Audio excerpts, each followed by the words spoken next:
Ángel Ceña, procurador en las Cortes de Castilla y León por Soria. ¿Qué tal? Muy buenos días. Uy, espera, que te tengo cerrado. Ahora, buenos días. Muy buenos días. ¿Qué tal? ¿Cómo estamos? Pues bien, nada, dicen que el aire no es madrugador, así que ¿Sí? es muy probable que cuando te levantas, sales a la calle a las 7:30, a las 8, no Mira, se ha levantado el aire y a las 8:30 o 9 ya sopla. Así no lo que... había oído yo esa, me la apunto. Es buena, Ujú. es verdad, además. O sea que luego, claro, pues cuando hace más aire parece que hace más fresquete. No sé cómo estarán en Valladolid. ¿Qué tal vosotros por allí? Mucho viaje, ¿no? Como me decías la Pues última vez. mucho viaje y además yo he vivido años en Valladolid, estudié allí y el mes de noviembre y diciembre son los meses más desagradables de la ciudad porque se suele poner una niebla baja Ah, sí. que muchos días no levanta y hay que reconocer que la sensación de humedad y de frío pues es muy desagradable. Sí, es verdad, sí. He estado yo, alguna vez que he estado me ha coincidido, igual en esos meses, y es verdad que lo de la niebla por allí, ¡buf! Madre mía, tremendo. A Valladolid no tenemos tren. No tenemos tren ni tenemos autovía. Ni tenemos la autovía, efectivamente, como dices. El cachito ese del Burgo, jolín, da rabia porque sí se nota, ¿verdad? Sí, bueno, hay que reconocer que la parte soriana pues falta todavía un poco, desde Langa hasta de Empalme con la variante de Aranda y sobre todo desde Soria hasta donde empieza, hasta La Mayona, que es donde empieza la autovía, pues falta y además falta y no parece que haya perspectivas de que eso lo veamos terminado pronto. Pero es una carretera que ha avanzado, sobre todo en el tramo del Temeroso, pero que a la que le falta mucho y tiene mucho tráfico pesado, Sí. y entonces pues los días de diario se hace muy difícil, los adelantamientos, transportes de estos peligrosos y pesados, bueno, es una carretera desagradable. Sí, además del peligro que tiene muchas veces. Sí. Pero bueno, que se lo habéis pedido a Oscar también en Se la lo hemos carta. pedido en la carta. Bueno, nosotros, lo cierto es que salió Virginia Barcones Sí. como criticando que si no teníamos otra cosa que hacer que escribir cartas. No sé si lo decía por nosotros, lo decía, bueno, nosotros estamos en la oposición y nosotros tenemos que hacer un resumen de lo que queremos. Le hemos mandado una carta amplia resumiendo cuáles son los compromisos que consideramos esenciales del Ministerio de Transportes, Movilidad y Agencia Urbana para con Soria. Y bueno, esperamos, creo que nos recibirá porque hay demandas que son históricas y yo creo que él tiene que ser sensible a esa situación. Ha sido alcalde de Valladolid bastante tiempo y ahí ha visto también esa necesidad. Entonces, yo no sé, quiero ser optimista. No hay muchas cosas que me indiquen, que me hagan ser optimista, pero quiero pensar en positivo y que alguna vez esto tiene que desatascarse. Lo de que haya sido alcalde de Valladolid con aquello que dijo...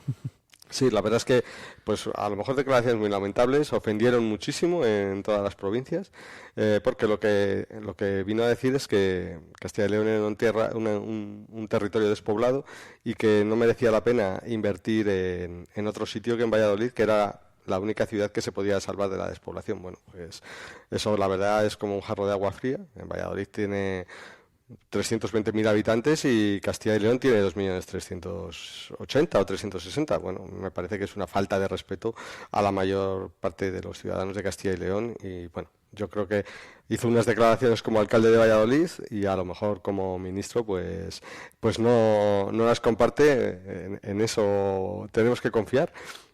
¿Le habéis pedido reunión? Le hemos pedido reunión, le hemos hecho un resumen de cuáles son la situación tal y como lo vemos nosotros de las principales infraestructuras, porque claro, es el ministro de Transportes, Movilidad y Agenda Urbana, el antiguo ministro de Fomento, y por eso, como es su competencia, le hemos hecho un resumen de las cuestiones que le afectan en la provincia de Soria y no solo en la provincia de Soria, porque nosotros también pedimos, pues la A11 la pedimos hasta Valladolid y la A15 la pedimos hasta Tudela, o sea, bien, pues le hemos hecho un resumen de cuáles pensamos nosotros que tendrían que ser las líneas de inversión casi urgentes, diríamos, porque después de 30 años mareando la perdiz, ya algunas de estas infraestructuras son urgentes. También en esa carta supongo que hablaríais del ferrocarril, ¿no?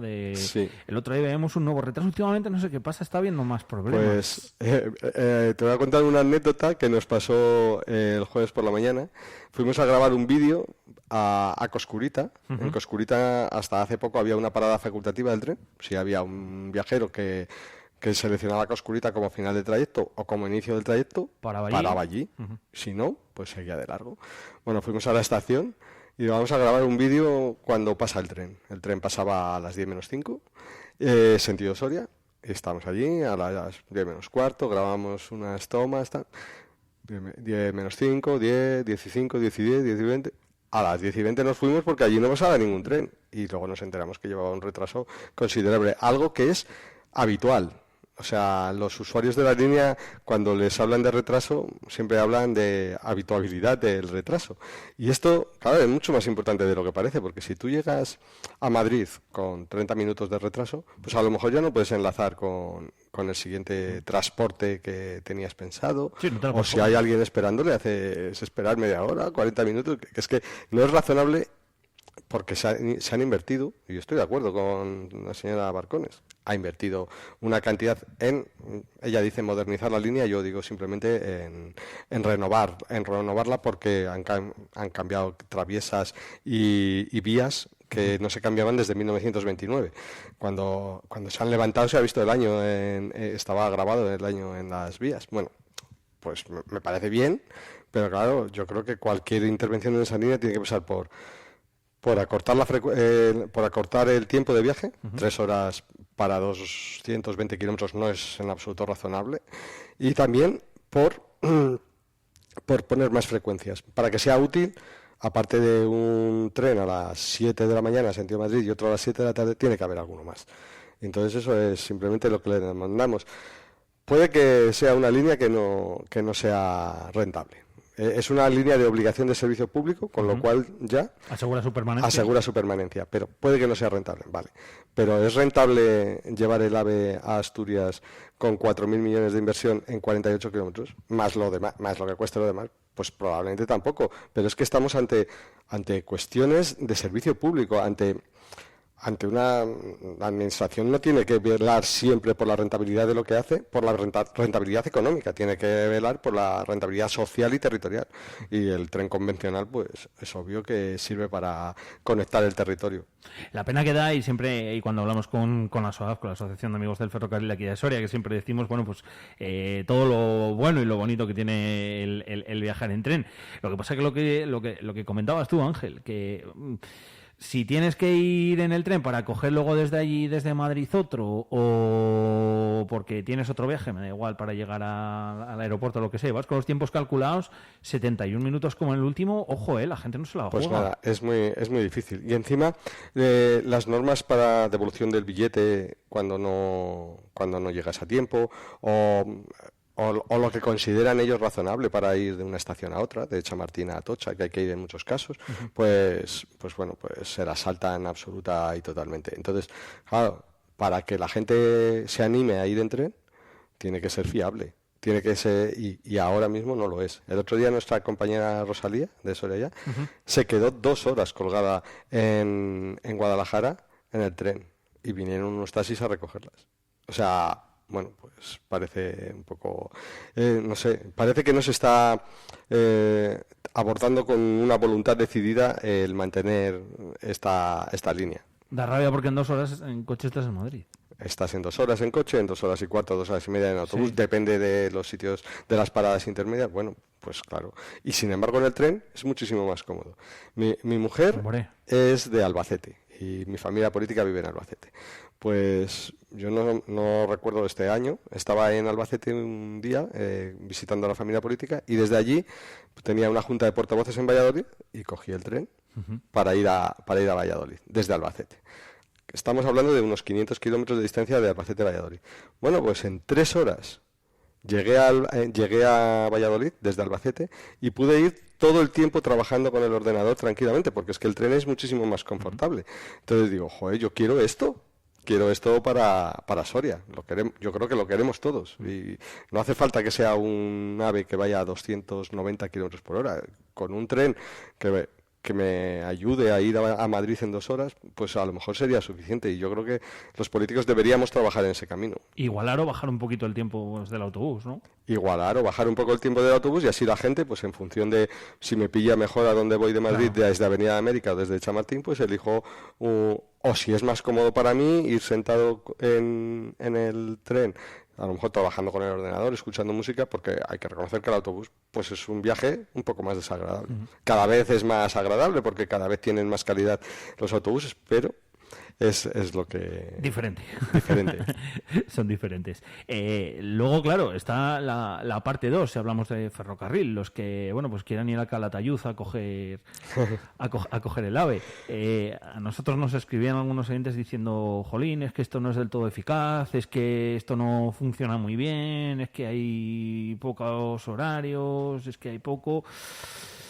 Vale, que menos es nada, pero complicado.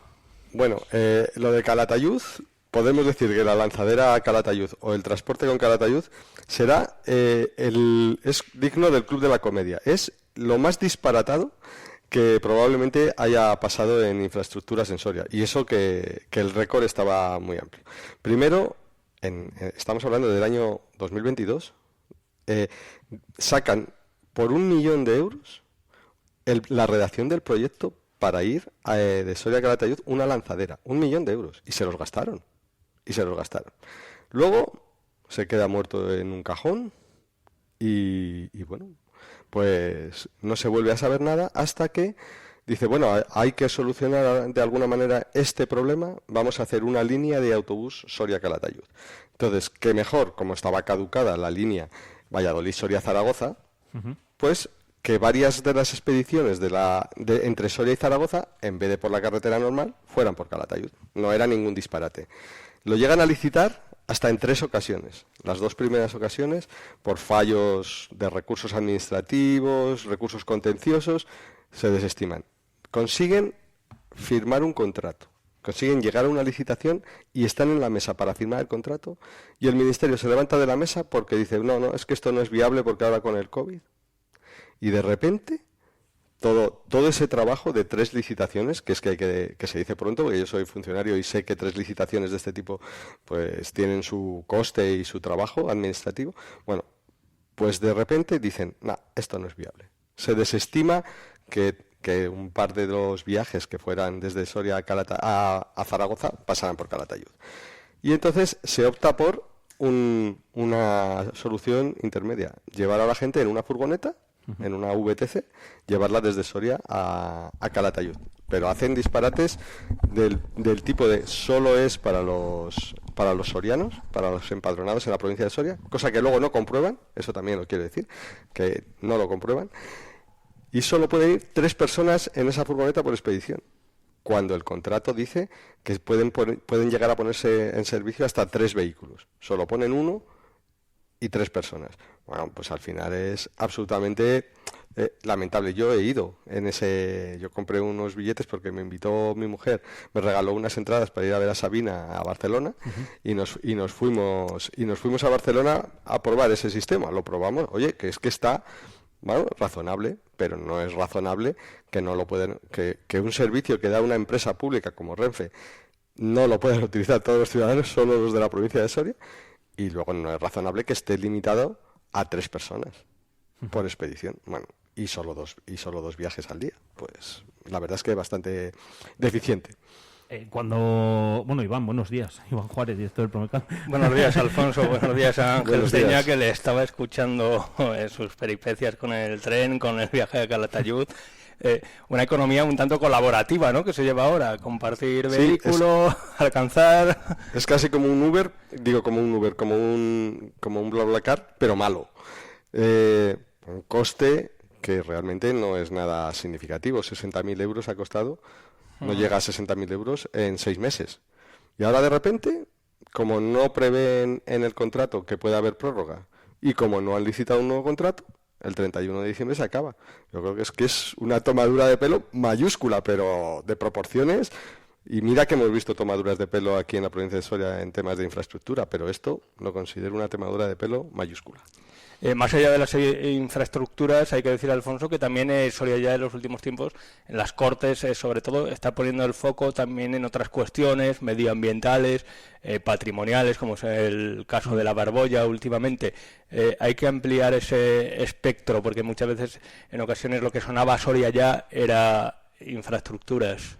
Pues sí, bueno, también un poco por el propio, la propia génesis de Soria Ya. Soria Ya nace en el 2001, pero casi como una reacción ante cómo veíamos que en el resto del país se estaba avanzando decididamente en construcciones de infraestructuras, autovías, alta velocidad, y Soria nos quedábamos, bueno, viajábamos y veíamos lo que había en otros sitios y nos quedábamos atrás, pero claro, con el paso del tiempo las infraestructuras seguían sin llegar, pero los servicios sanitarios o los problemas medioambientales y también de patrimonio cultural, pues los hemos incorporado a nuestra agenda porque yo creo que es muy razonable tener esas demandas que yo creo que todos los ciudadanos pues nos duele como ver, después de habérselo advertido durante meses, que se ha caído el techo de la iglesia de San Bartolomé de la Barbolla, una iglesia románica de 700 o 800 años, y allí Obispado y Junta de Castilla y León pues han visto cómo se caía y no han encontrado la solución.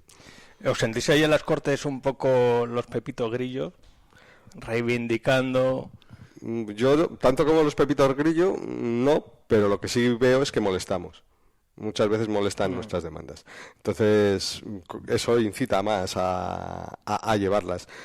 Sí, pues a lo mejor yo creo que de todas maneras es la labor de la oposición. Nosotros estamos en oposición y ¿qué vamos a hacer?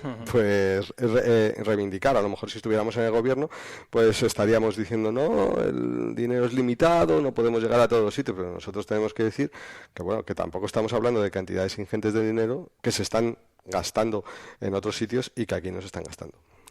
¿Y cómo ves la aportación estatal del gobierno? Bueno, hay muchas infraestructuras, Alfonso, que dependen del gobierno, de las que habéis hablado, carreteras, el ferrocarril, pero últimamente sí que estamos viendo una apuesta que se tiene que concretar todavía por esa descentralización, con proyectos como apuntabas anteriormente, la licencia de obra para el Banco de España, el centro de datos, centro de refugiados. ¿Lo veis de forma positiva, entiendo? A ver, yo veo de forma positiva que haya proyectos y que se avance en ellos. Lo que pasa es que esto es muy lento. Es que es muy lento. Es que ¿cuánto tiempo llevamos? Esta semana pasada salió una noticia sobre la descentralización del Prado. Nosotros parece que ya perdimos ese tren porque el Banco de España en un momento dado se apuntó que podía ser una sede descentralizada del Museo del Prado, pero ahora bueno, pues se ha optado Estaba Ávila también, ¿no?, en esa carrera. Se ha optado por el Museo de la Fotografía, que lo veo bien, pero es que del Museo de la Fotografía solo hemos asistido, que yo creo que tú también estabas, a una presentación un día que pasamos un frío terrible del Museo de la Fotografía, pero es que más allá de esa presentación no se ha puesto nada, porque bueno, pues si es que la licencia de obra que es municipal, si lo que tenemos que ver es el proyecto redactado y las obras empezar, y es que eso va para largo. Y yo creo que, aunque se esté apostando y se esté hablando de nuevas infraestructuras, o de infraestructuras que se van a poner sobre la mesa, las vemos avanzar muy despacio. Bueno, tan despacio como que el tramo entre Fuentesauco y Villar del Campo de la A15, que en el proyecto estaba previsto para 24 meses, cuando han sacado la ejecución de la obra en el contrato, la han previsto para 5 años. Si es que es ridículo, 15 kilómetros, 5 años de ejecución, y eso sí no hay problemas, que con las infraestructuras en Soria siempre suele haber problemas. Y aún decían, bueno, puede aparecer algo de la calzada romana. Hombre, la calzada romana la documentó Blas Taracena en 1930. Ya se sabe por dónde pasa. O sea que si el proyecto pasa por encima de la calzada romana será porque los ingenieros lo han hecho mal. Siempre hay alguna calzada romana que se cruza en el camino, Alfonso. Y aquí muchos, además, en la provincia. Bueno, ya os habéis fragelado lo suficiente, habéis hecho catarsis en torno a los resultados electorales de las generales.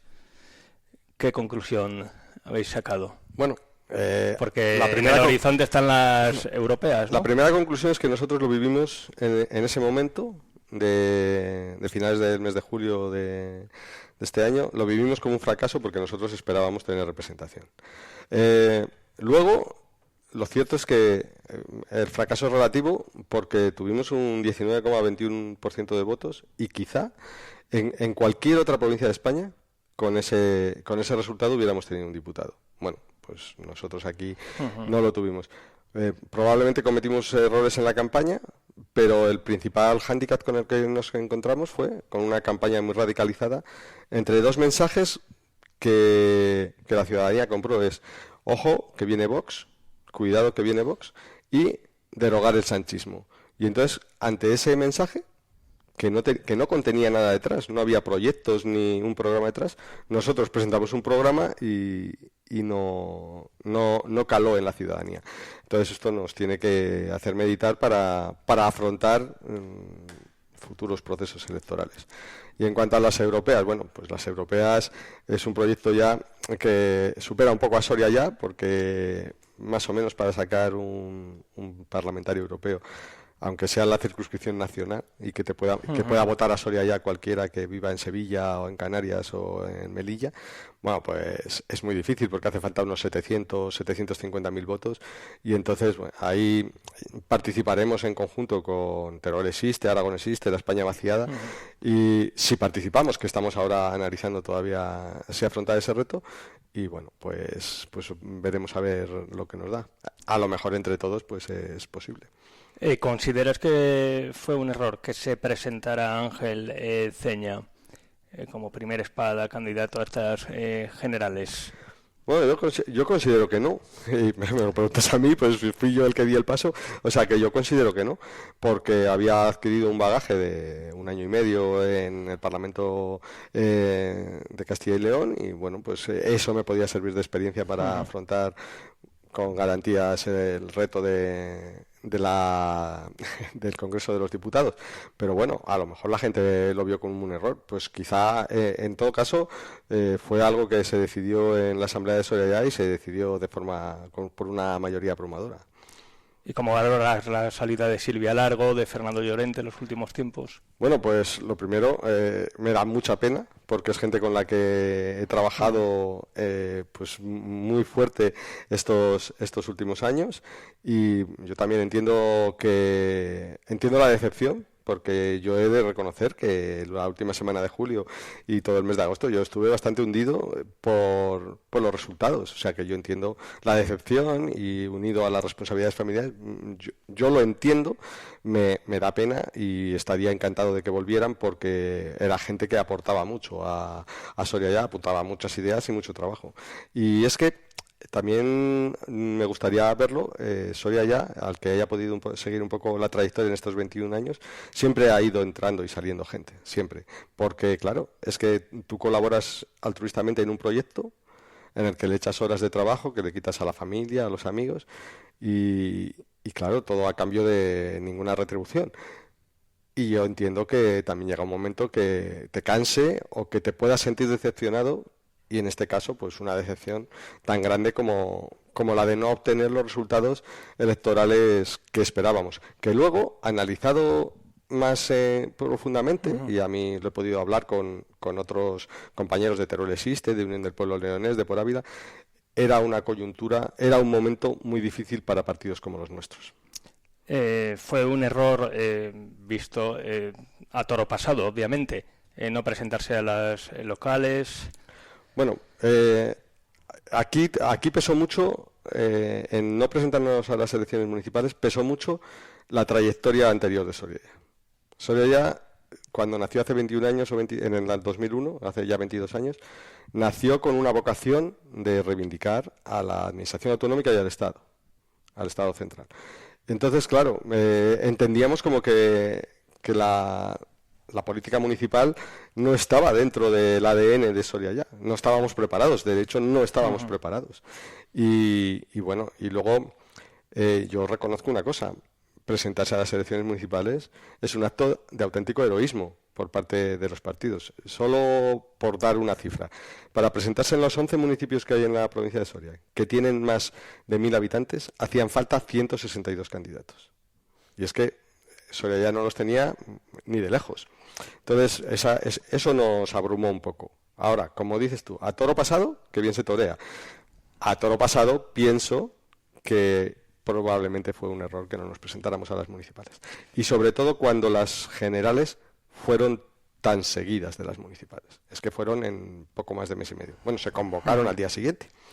Porque supongo que se logra, como creo que tiene algo de representación en el local Teruel existe, una representación en la Diputación Provincial que se podría haber obtenido, al menos os daría presencia, ¿no? Esa presencia de la que quedáis huérfanos en Diputación, ya no digo en el Ayuntamiento de Soria, que también también habría, quién sabe si alterado el tablero político del Ayuntamiento, ¿no? Pues es muy probable que se hubiera alterado el tablero político del Ayuntamiento.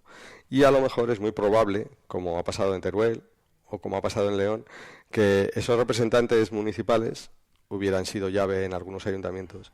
Y para obtenerlo, pues a lo mejor hubiéramos tenido un arma de negociación con los grandes partidos a nivel nacional o autonómico. Y sí, pues a lo mejor puede que fuera un error.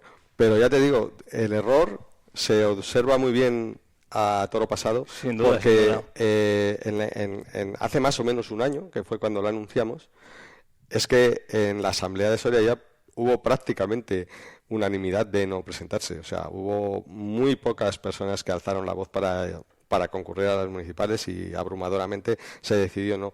Pero pesó mucho la historia de Soria ya y pesó mucho el número de candidatos que necesitábamos para concurrir. ¿Habéis perdido el favor de la calle? ¿Notáis Bueno, yo creo que no. ¿Hay menos seguimiento? Yo creo que no. Bueno, ahora estos días nos estamos poniendo con la mesa para vender lotería y entregar folletos que hacemos siempre pues antes de Navidad y bueno, la gente acude masivamente a la mesa y yo creo que no. Aparte, ojo, el 20% del electorado no es nada despreciable en un contexto en el que hubo una radicalización de posturas entre izquierda y derecha muy amplio. O sea que yo creo que no hemos perdido el favor de la gente. Eso le gustaría al Partido Popular y al Partido Socialista, sobre todo, pero yo creo que no lo hemos perdido.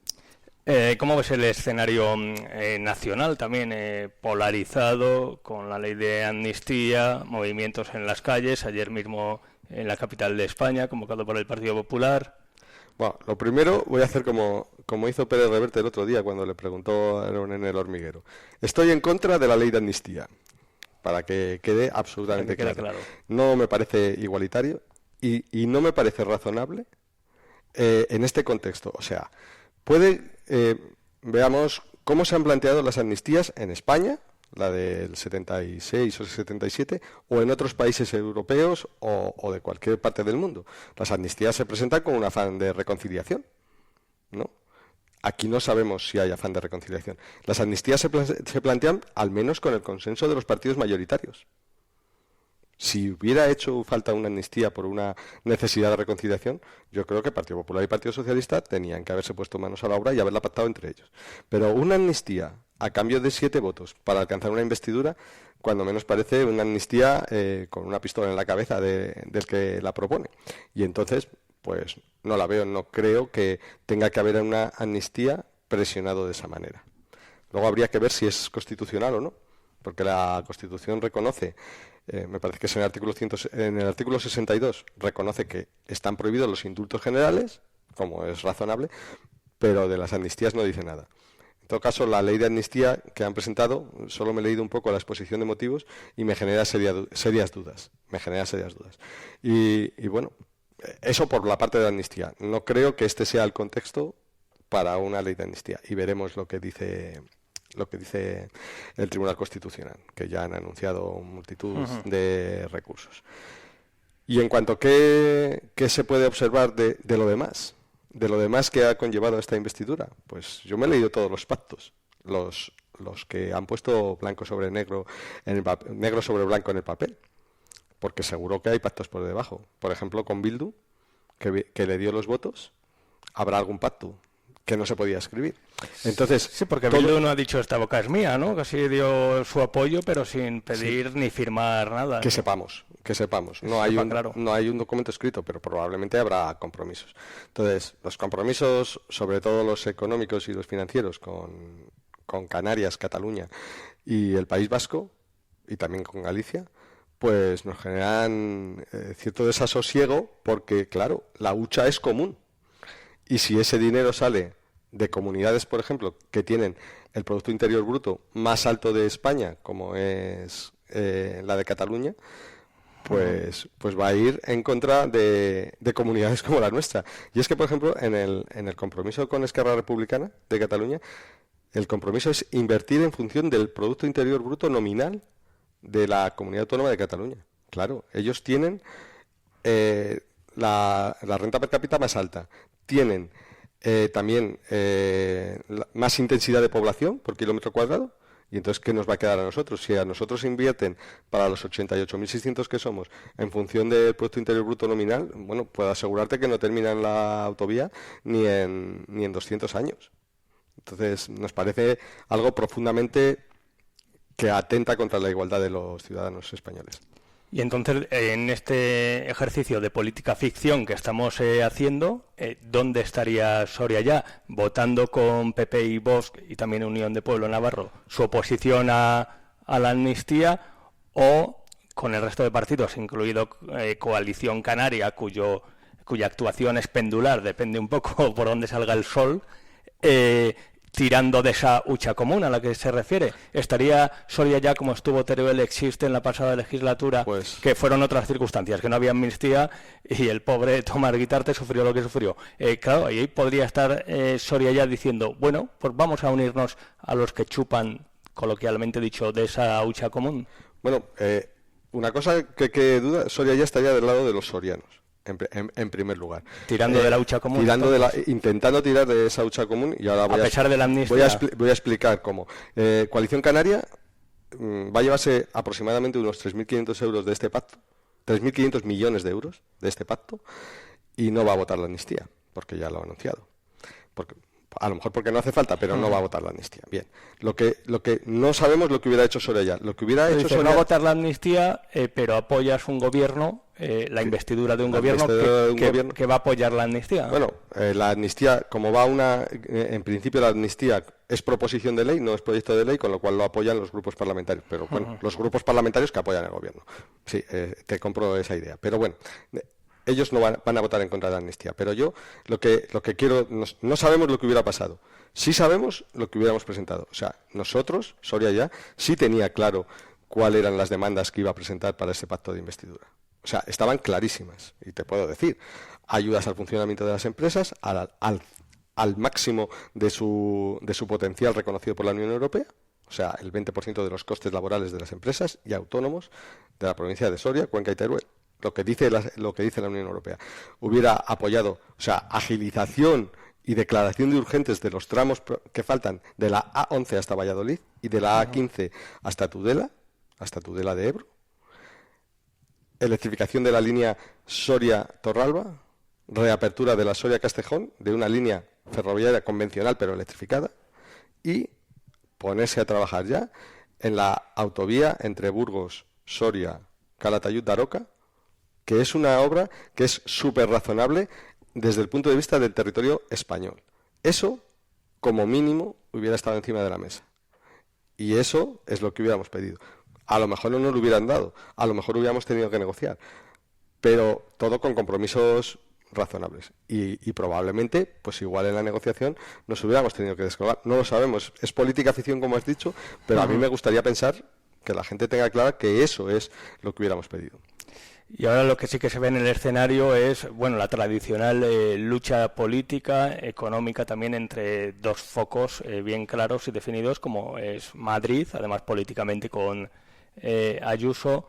Cataluña, pues ya se está hablando ahora de intentar que esas empresas que salieron por el proceso vuelvan a Cataluña. Parece que hay una lucha que nos lleva desde Madrid a Cataluña, donde queda, claro, el resto de territorios. País Vasco bien, porque también es parte importante, obviamente, del apoyo a Sánchez, pero claro, el resto de territorios que se escapan ahí un poco de esa zona de influencias, por un lado igual se puede pescar en río revuelto y por otra parte pues quedarte un poco más eclipsado. Pues veo que va a ser muy difícil pescar en ese río revuelto del que hablas. Va a ser bastante difícil porque no hay representación en el Parlamento que permita hacer eso. Y a mí la primera vez que hablé con Guitarte, que fue allí por medio de la pandemia, me dijo una cosa que se me quedó grabado. Tomás Guitarte de Teruel existe. Lo que no está en el Parlamento no existe.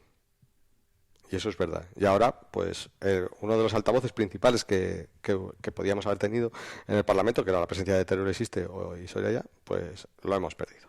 Este proceso de concentración de la actividad económica y de la modernidad de este país en unos pocos puntos, lo llevamos viviendo décadas. Esto no es de ahora.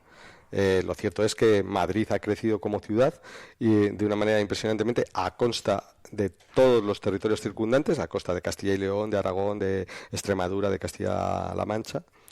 Ha crecido enormemente y se ha convertido en un polo de actividad económica brutal. Y encima favorecido fiscalmente por la propia autoridad autonómica de Madrid. Y a ese le acompañan pues la costa fundamentalmente levantina, y la costa sur de Andalucía, quizás hasta Málaga, y también las islas. Y el resto de España se está quedando, bueno, y el País Vasco y Navarra, y el resto de España se está descolgando de ese proceso modernizador. Y es que eso es algo que se observa desde hace décadas. Evidentemente los poderes económicos tienen mucho que ver, y esto en economía se llama economía de aglomeración. Es que para una empresa es más fácil instalarte donde hay una actividad empresarial muy fuerte, porque tu sinergia te va a hacer que seas mucho más competitiva. Y claro, para una empresa instalarse a lo mejor en provincias como Soria, Cuenca o Teruel, pues es que tiene que estar muy incentivado por parte de la administración. Tiene que haber incentivos fiscales, pero claro, tiene que haber voluntad política para querer desarrollar el territorio equilibradamente. Y ojo que el desarrollo de la capital de España apunta también a flujos migratorios en favor de la capital también de España.